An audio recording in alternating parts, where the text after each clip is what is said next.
The 3-2 Brampton Bulldogs made the trip west to Kiwanis Field in St. Catharines to take on head coach Brian Duguay and the 5-1 Niagara Spears on Saturday, July 5th, in front of a raucous Spears crowd on a windy afternoon in the Wine Belt. Make them feel like we're playing against Niagara, and do not let up. Let's get it going now. Come on!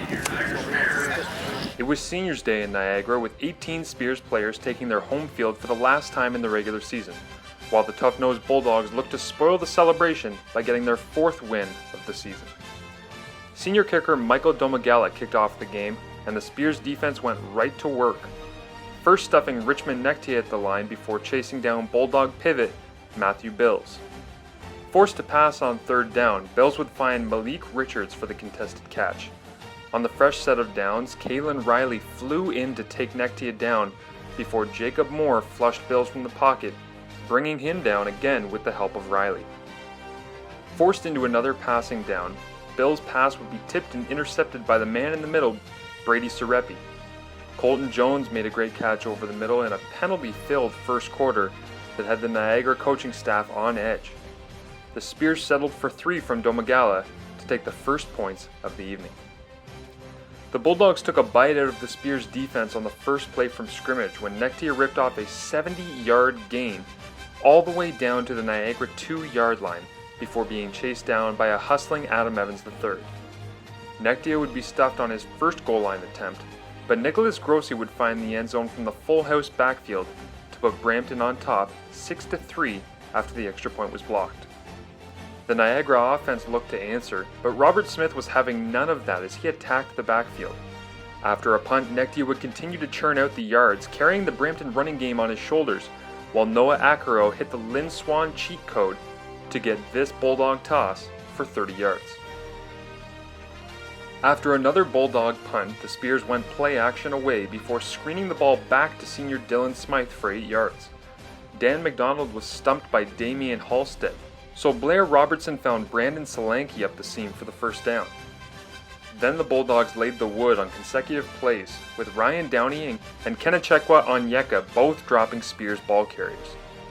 The Spears would again be forced to call on Domagala, who would miss this time, but the returnman could not get the ball out of the end zone and would eventually fumble into the waiting arms of Spencer Turpin for the big man touchdown. After a Brampton 3-and-out, Niagara quarterback Riley McCabe took off and was brought down viciously by a pack of rabid dogs. And after 2 incomplete passes, Robert Smith would reintroduce himself to McCabe in the form of his 3rd quarterback sack on the evening.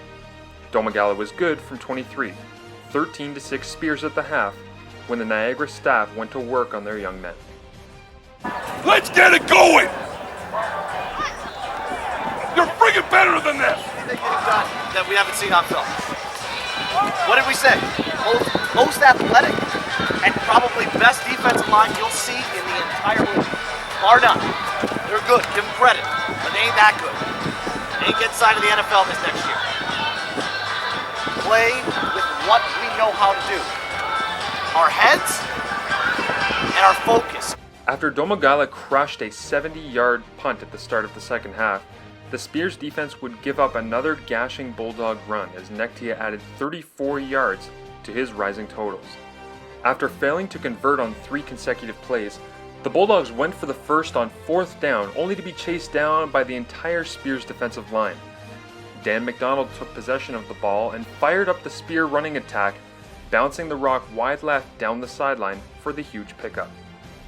On the next play, Brandon Solanke benefited from a fantastic block by Super Mario Villamizir, and senior Dylan Smythe darted through the middle as several Spears seniors continued to put their stamp on the evening. Smythe would be stopped short on 1st down, so on 2nd Robertson would go play action and heave a corner incomplete.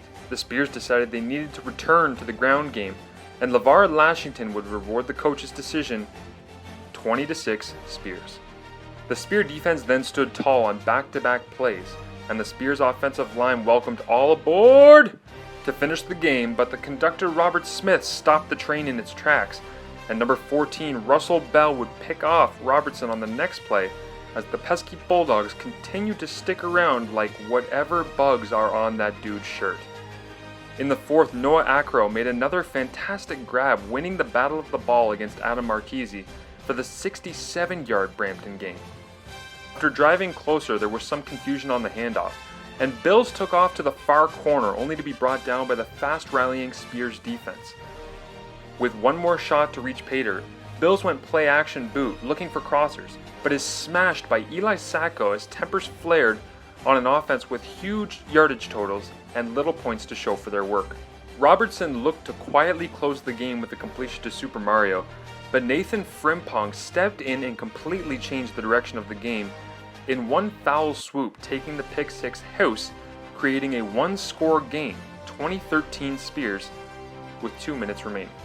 The Bulldog onside kick was smoothly collected by OVFL Live Lineman of the Week Kalen Riley, but after 3 unsuccessful rushing attempts to kill clock, Brampton had a chance to tie the game on this deep shot, but graduating senior Chris Perrin put an end to Brampton's hopes with this interception down to the 3-yard line, and Lashington put the puppies on ice with the last points of the evening, bringing the home crowd to their feet on senior day. Brampton's offense was able to amass 345 yards behind the arm of Matthew Bills, who was stepping in for regular quarterback Kyle Gouveia, and the legs of Richmond Nectia. But the Bulldogs were not as efficient in the red zone as Niagara, which made the difference as several Spears players were able to get involved and move Niagara to 6-1 on the season.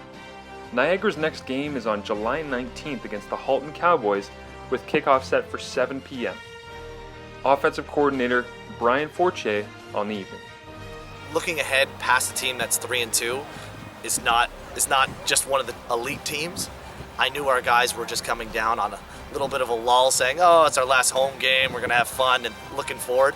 And then we realized and tried to pound into them all week this is a very prominent team, and we'll see them again in the playoffs, I guarantee it. For OVFL Live, I'm Marshall Ferguson.